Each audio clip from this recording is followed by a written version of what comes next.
तिलावत कलाम पाक के लिए दावत दी जाती है। मोहतरम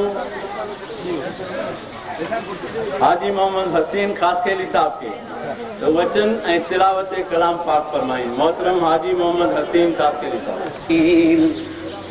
خلق الإنسان من صلصال كالفخار وخلق الجان من مارج من نار فبأي آلاء ربكما تكذبان